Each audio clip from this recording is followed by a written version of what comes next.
and thank you all for joining us today on the panel. It's great to have you all here. You all have extensive experience in women's football in a lot of different roles. So it'd be great to hear how you feel like togetherness and that sense of belonging has developed for the women's game. So please could you just go along the line and tell us a bit about yourselves, your current and previous roles in the game, and who or what inspired you to get into football. Start with you, Alice. Evening, everybody. This is working. Great. Yeah, I'm Alice Kempsky. I live in Surrey, but I work at the FA, and my role is to develop the women and girls game as the National Development Manager for the Female Pathway, which essentially means trying to get more opportunities for women and girls in the game. Really is a dream job. I've played football all my life, but I was just saying to somebody, actually, I don't currently play, so I feel quite awful saying every day I try and promote the girls' game, the women's game, and I sit here and I'm currently not playing, but I've just seen the Women's Flexi League up there, and I've promised Emma Eaton for a couple of seasons now that I will join a team and will get back into the game at a rec level.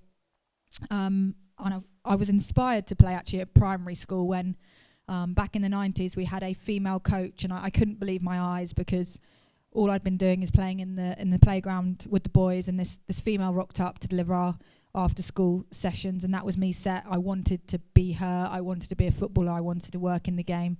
So yeah, she really was my inspiration, and I think that completes your questions. Passing the mic. Hi, I'm Carol Bates. I was actually born and bred in Surrey and Redhill, but I now live in Sussex. I'm 56 now, and I didn't get to play football until I was 48. I started off when I was about 7 or 8. I used to follow my dad around. He used to play for Reigate Priory and Redhill in the olden days. But me and my sister used to follow him around all the non-league clubs in Surrey and South London, because he brought us up, so me and my sister had nowhere else to go, so we had no choice. But actually, throughout that time, I think I did a lot of the roles in football apart from playing. So it was basically making the teas when I was about 12 or 13, making the dinners, washing the kit, and unfortunately my dad didn't tell us that you had to separate the red socks from the white tops, so they all ended up wearing pink tops. And just from there I went on to manage a men's team in the 90s. Didn't really know what I was doing, but I think they just wanted me there just to sort the money out and make sure they were all organised. But that was good fun. And then I ran a girls' team after setting up Cogs in 2015, started playing, Cogs being the Crawley Old Girls, started playing and then went on to do my level 1. So then ended up coaching some girls, but it was just the fact that I could play football just changed my life, basically. But being the age that I am, I didn't really have any role models to inspire me into football. It was basically just my dad, follow my dad around and watch him play. So yeah, at the grand old age of 48, I finally got to play, and I haven't looked back since, and it's changed my life. Hiya, my name is Sabiha Jamal, or Sab. I'm currently head of football at an organisation called Goals for Girls. We're actually a charity, and the main purpose behind what I do is to just operate development centres and provide football opportunities for girls, predominantly in disadvantaged areas where there's not a lot of opportunities and access for most things, let alone football. So we come in, we provide some training. We've got a whole mentoring side to the organisation, which is great as well. I don't run that. I'm purely all football on the pitch, but you can imagine things like that go hand in hand. It's like the dream to work in football, so really enjoying that. And on the back of that, I'm currently the under-16s academy coach at West Ham, so doing my UEFA B with Keith. So yeah, just a lot of football. It all started when I was very young. Dad is insane about all sport and didn't have any boys. I have an older sister who played football. She was quality, and I did the standard sibling thing where you just copy what the older one does. So yeah, just followed her path, and then yeah, just really ran with it. Didn't expect to be in football to this capacity, so you just didn't think it was a career option. So when I finished uni, just started coaching really randomly. Just went out to Dubai for a bit and started coaching and went, oh my God, this is amazing to be on a football pitch. And since then it was just do everything and anything you can that's football. And yeah, it's pretty much how it all began. Yeah. I think this is back on. Yeah, nice. Thank you for those lovely introductions. They were super nice. Alice, we're going to start with you with a question. Last summer was probably one of the most inspiring and momentous moments, not only for women's football, but for women in society as a whole. Alongside the UEFA Women's Euros tournament, the FA launched the hashtag Let Girls Play initiative, which you played a huge role in designing and launching. Could you tell us a bit more about that initiative and how successful it was in increasing participation? Yeah, definitely. So I think Sally mentioned equal access a fair few times in the opening speech, and I guess what Let Girls Play is a hashtag, it's a campaign to really represent what could be perceived as an FA strategic ambition, but made more user-friendly, more, it's got a bit of a ring to it. So Let Girls Play is basically the FA saying, we are going to enable girls to play in schools, we are going to enable girls to play in the community. We've put it on T-shirts, we've put it on hashtags on social media. We're just really trying to use that as a line that everyone can, hopefully it resonates with a lot of people, and using the power of the youth voice to bring it through on kind of videos. It's been, really successful trying to, use that as an umbrella term. So we've got loads of different programs for girls. It was on Sally's slide. We've got Wildcat Squad, we've got the club landscape, but actually everything is trying to do the same thing, and that's provide opportunities to let girls play. So with the World Cup coming up, hopefully if you're in a grassroots club or you're a program provider, you'll see some more opportunity on the horizon to sort of get behind that campaign and that movement as a local provider, and try and use it to inspire more people through the World Cup period to get engaged in the game. But yeah, that's Let Girls Play. Look it up, get involved, like it, hashtag it, we love it. I've definitely seen it all over my Instagram, so I can vouch that it is everywhere. And how much have you seen participation increase since you've launched it?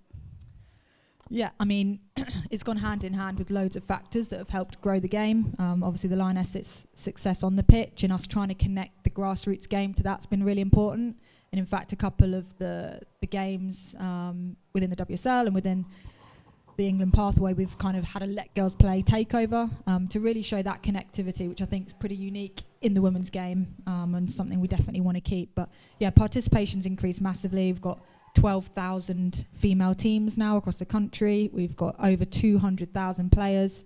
Surrey make up a big chunk of that. Well done, you guys, for doing really well across your participation. But yeah, the game's absolutely growing, and we know that. But there's still so many more boys and men that play. There's still so many more male coaches. So we don't want to stop. We don't want to give up. We're really pleased with the success thus far, but there's so much further to go. Yeah, for sure. And kind of on the branding side of things with hashtag Let Girls Play, do you think that it's important to create that sense of identity for young girls in the branding, or is it more to do with the environment that they're actually playing in when they get the opportunity to? Yeah, I mean, we at the FA do try and listen to youth voice a lot. We try and consult through our county FAs and through our youth councils, so youth forums, and we try and design things with children or the females or any participant at the heart of things. So at the moment, we are doing a youth review.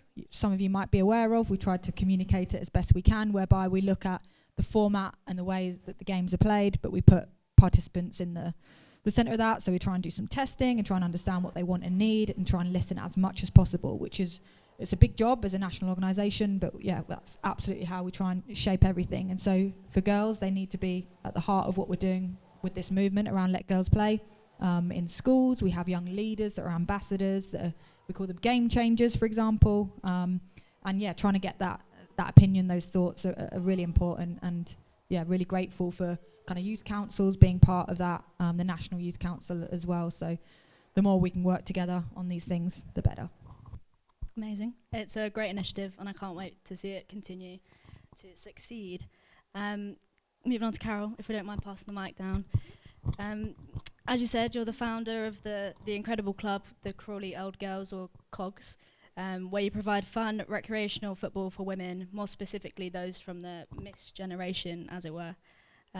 Can you tell us a little bit more about why you set up the club, and how important it's been in giving you and your teammates a place where you belong in football?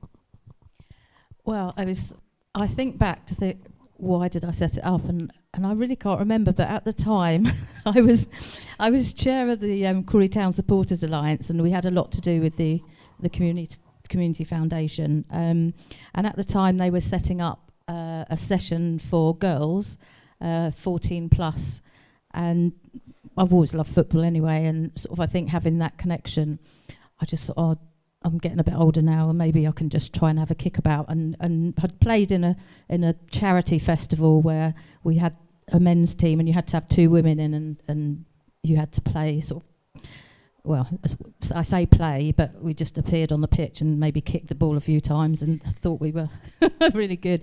But I just, there was something in me, I just wanted to play. So I got in touch with the foundation and said, what was the maximum age? Can I just come and have a kickabout and join in? And they said, no, it's 25. So I was nearly double that age, and I thought, well, I'm not giving up with this. I had this thing in my head, I just wanted to do it. So I said to them, well, can we actually set up something for older women, for them to learn to play football, just be active? So it went to the EFL Trust, and there were quite a few conversations and a few, well, I don't know what we're going to do here, and okay, we'll give you 10 weeks of funding, which they did. So I grabbed 10 friends of mine who were really interested in, who love football just as much as me, and we had that first session, and it was incredible. It was like a group of women that hadn't been active for years and years and years, were just running around a pitch, laughing, having fun, learning new skills, and from that day on, it's just blossomed. We now run 6 sessions a week, which cover the whole range of recreational football. So from walking football, and we now have women who used to play the game who actually come in because they want to play it for fun. So really, the whole group it's just an amazing group of women, and it gives women the opportunity to get active more than anything else with a football. Amazing. I want to know where you're playing so I can come down and watch. But yeah, it's perfect. It's a great initiative. Sab, if we move on to you with your coaching side of things, yeah, you've got an impressive coaching background, as you said, with West Ham. Even more impressive playing record with London Bees, QPR and Coventry. We know how integral relationships and togetherness are for success of teams in elite environments, which we've seen firsthand with the Lionesses this summer. Thinking about your playing career, was there any coach that was a standout that was good at creating that culture? And have you taken any of those learnings and put it into your own coaching today? Yeah, massively. And I think it's something that when I started coaching, it was around the same time I got back into actually playing football. So when I was young, I played a lot with the boys at the parks and schools. And again, we know, like, going back 10, 15 years, there wasn't as much football within girls and women's game like it is now and over the last couple of years. But I had my first actual playing experience when I joined the team at the age of 16.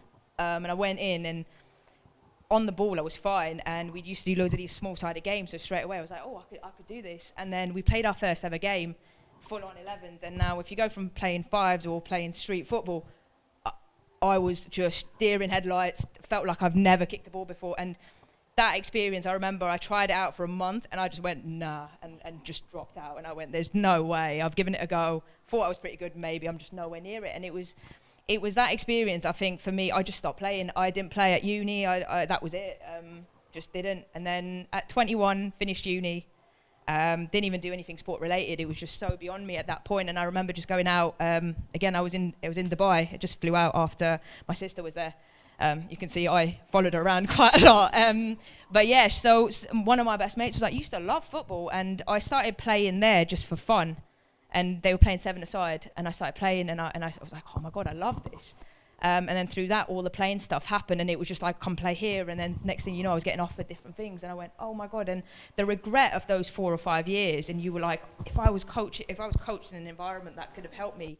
And I think that's something that massively stuck with me, and that's why now when I work with these ages of like 8 to 16, how the game is changing now, and I'm like, you've got every opportunity that I wish I had, or just somebody to sort of guide you through it, to be like, you know, when you transition from this to this, it's going to be like that. So for me, it's just more about the environment you create and the relationships that you have with your players.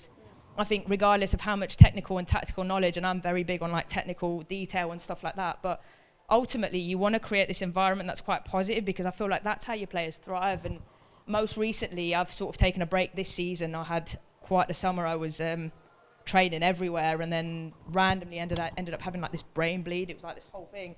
But I started playing futsal out of the back of that, and most recently, I got given my debut in the National Futsal Series, and he did this thing where we get so much detail throughout training, and get like pre-game calls with all this detail. So we know everything we're doing as we go into a game. And this was my first game for him. So we're in the changing room, and instead of coming in and once we've warmed up to talk to us about what we're going to do, game plan, this and that, they gave us a topic, and they mentioned something, and they just opened it out to the whole team to share something. And it was the weirdest thing, because I'm not the kind of person who would share like detail about myself within a team, because I've never sort of felt like that. I've just sort of gone, I could talk about football and all of this, but never about myself as a, something off the pitch. And everybody started sharing things, and it was the weirdest thing. It's like you suddenly look around at each other and you see each other as more than just football players, or as many socials as you do. You never actually speak to a lot of your teammates to that level, and it was just the maddest thing. Like, everyone was sharing things and people got really emotional, and suddenly you go outside and everybody's playing for each other and playing for the team and playing for the coach. And I was like, wow, like, he didn't even really mention what we were gonna go through. But yeah, I think just being in environments like that where you feel comfortable, I think just brings out an extra level. Regardless of football, you just sort of want to go the extra mile. So I think for me, it's been a blessing to be able to coach and play and see so many different changing rooms and different coaches of like A and B licenses and what they do and how they do it. And you just put in things that, you look at individuals and they want to play for you, they want to come to training. So yeah, I think it's a constant thing that you're always looking at, going, oh, I would love to add that to me, and then put that to one of my players. And I think it just keeps cycling round. So yeah. Amazing. What an answer. It's a shame that you didn't have that coach like Alice did when she was growing up, that she looked up to, and if you did, you would have gained maybe 4 years in your coaching. But it's nice that you've come full circle back to it. Very nice. Thank you. Back to Alice. We've strategically sat them. So over the last 10 or 15 years, the leading country in women's football has been the USA, but that gap is quite rapidly closing, as women's football in this country is becoming one of the fastest rising sports ever. The game is still very much in its infancy, and we have the potential to shape it however we like. So what do you think are the biggest learnings we can take from countries like the USA or even the male game? And are the FA looking at that comparison when developing the women's strategies? Yeah, I think that's the beauty of the women's game, is it is a bit more of a blank canvas, and we can shape it in the way we want. And I think we always need to remember that, and we never want to become a carbon copy of the boys and the men's game. You take a nation like the USA, and the perception of the sport is it's for all. In fact, it's possibly more perceived to be a female sport because the boys have the American football opportunities and the other sports, etc. So that perception piece is what we need to really work on here. And anyone you meet on the street, Joe Blogs, they're not involved in the game, genuinely see the sport and football as a female relevant specific game. That's, we're probably not there yet. Maybe in our circles we think we are because we surround ourselves with like-minded people, but we know the perception of the game still is not necessarily, you ask a boy, they might say girls can't play football still. You hear it in the playground all the time. That will take years, but that's the sort of thing we need to work on. And I think that's probably why somewhere like the USA is different, because the perception of the sport is different across the board. What we try and do at the FA is learn from other countries in all areas, and one of the things we're looking at the moment is what some of the smaller European countries do really well, which is the formats of the game, and looking at smaller sided formats and keeping them smaller for a younger age, as they get older. So it's not that sudden jump into 11v11 and you're a 8-year-old with no idea where on the pitch to go. So some of the Scandinavian countries, I'm sure some of you will be aware, they do 3v3 or they do 4v4, 5v5, they do futsal for a long time, they twin track that. So those are some of the things we're looking at, not just for performance, but also from a participation perspective, to try and keep people in the game, because they are touching the ball more, they're playing with their teammates more, they're not on the sidelines as much, that kind of thing. And I think the other thing we're really interested in is mixed football. We've spoken a lot about the women and girls game, but actually there's a growing number of girls that want to and thrive playing with boys, and how we navigate that and what our messages are to the grassroots game about that. We know it's definitely a talent kind of opportunity and that it really can push on girls. But sometimes it's because they haven't got a girls team nearby. So it's not their preference, it's their only option. So yeah, looking at the kind of relationship between the girls game, the mixed game, the boys game, and what the best option is for there to be choice, and the girl can actually choose if they want to play girls football, recreationally, competitively, or mixed football. If we get to a point where every girl in the country can truly choose that based on what they want and need, then that's ideal. But yeah, I'm not sure any country's quite there yet, but there's lots of learnings we do try and take, even from the Welsh FA, believe it or not, who do some things really well. They're a lot smaller, but they do some stuff really well in terms of using their facilities and centrally run stuff. So yeah, there's lots of learnings to take. We're always trying to learn from other countries. Amazing. I like that mixed game idea. I played football with boys when I started out at the age of 4 because there wasn't the option. So I like the idea of still being able to have that option if you wanted it. Nice. If we move on to Carol again.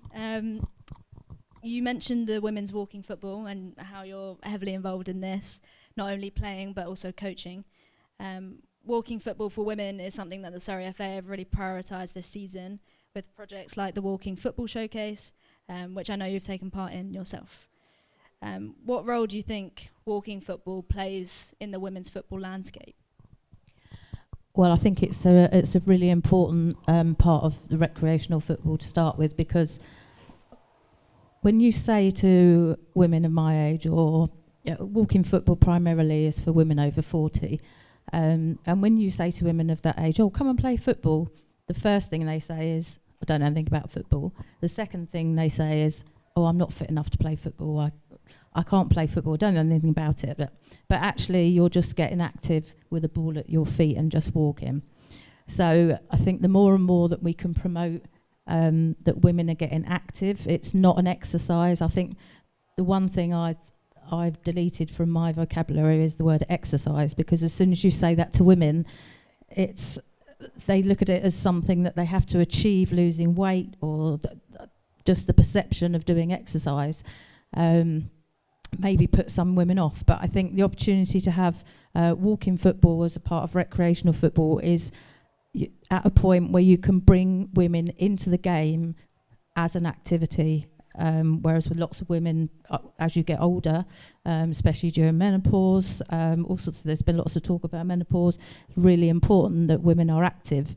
And lots of women aren't active when they get to 40 because there aren't really that many opportunities. They don't want to go to the gym, or they don't want to do, dance classes or things like that. So I think it's really important that walking football is promoted, and it has been really done, like with the Surrey FA showcase that you've said.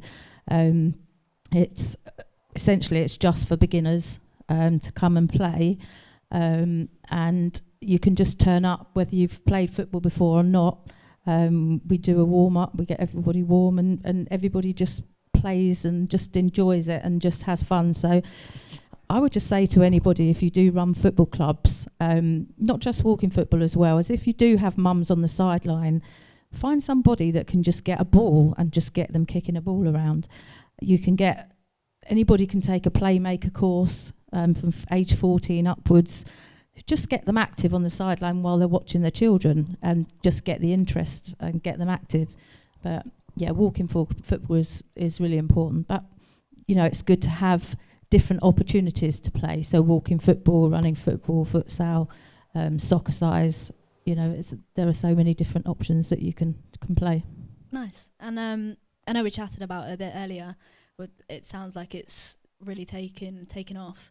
But where do you kind of envision it going in the future? How big can it get? Well, I think there are that it can grow. That at the moment, I would say we're just right at the beginning level of walking football. We released a piece today of a woman called Susan, who's 77, and she joined us last year at age 76. And she comes every week, and it's the highlight of her week. She hasn't been active for a long time, and she brings her friend Margaret along. So it's always Susan and Margaret come along. And Susan has always loved football, never played.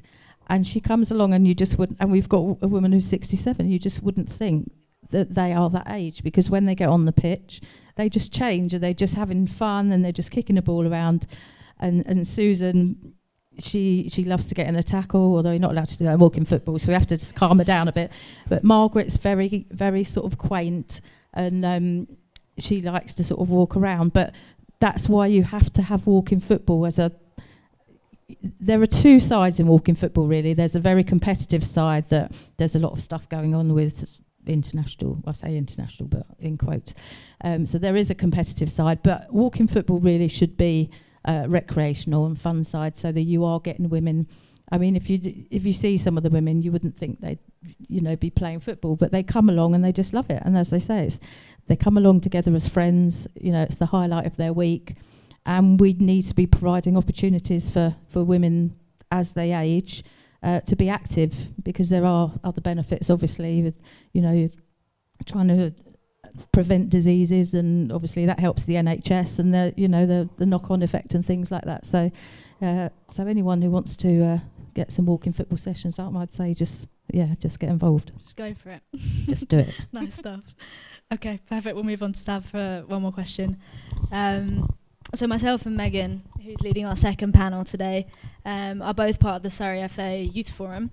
Our vision is to provide young people with a voice that matters in football across Surrey. You mentioned earlier you're head of football at Goals for Girls, who has a similar mission of giving that voice to young women and girls, and specifically from areas of deprivation. Why do you think it's so important to create those leadership roles for that kind of generation? I think purely because they are the future, and in terms of like what we do is we try and offer sustainable pathways, because we know they're like the next generation, and everything we're doing is essentially for them, and then they'll pass it on to somebody else. And I think almost if you sort of give them a chance, then they sort of take that and they really run with it. At the moment, we're providing pathways through playing. Obviously, we're trying to get some of our girls trialling at higher level clubs that they wouldn't usually do, but at the same time, we're also doing that with coaching. At the moment, we've got one girl who went through the program of Goals for Girls before I even joined, and she came in as at year 7. She went through it all, graduated at uni, came back, was my assistant coach all of last year, and now is one of our coaches and probably one of our best ones. She's like 19, but you can sort of mentor them through this journey. But the idea she has and the way she starts going about things and engages with the younger girls so well, and I think you sort of see how much they can actually do. So what we do at the moment now, and what we've managed to do is create like a fully female-led team throughout the organisation, but at the moment we've got all female coaching staff.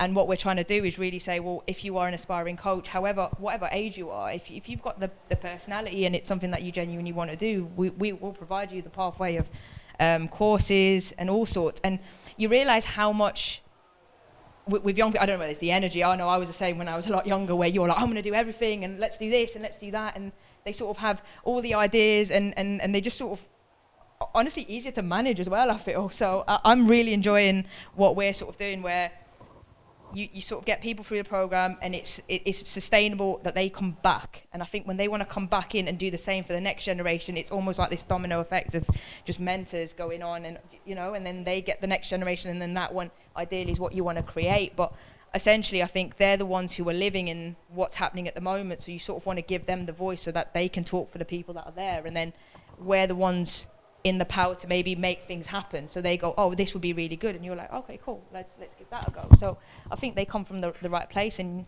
that's who you're doing things for, so it makes sense to have them in positions of saying, this is what we should do, and we listen, and I think it does work both ways. Yeah, I can relate to that a lot with the Youth Forum. Yeah. I think we've got a lot of ideas, and when we say it all the time to Emma and Helen, who are our main contacts at FA, and it gets fed back quite quickly. So no idea is too big for us, I think. I love it. That's, I love it, it's yeah. good. I don't know what time we're on. I don't have a watch. Keep going? No. Okay. Get off. off. There's a lot more. Okay, well, yeah, we'll wrap it up there. Thank you guys so much for all your input. It's been great. Thank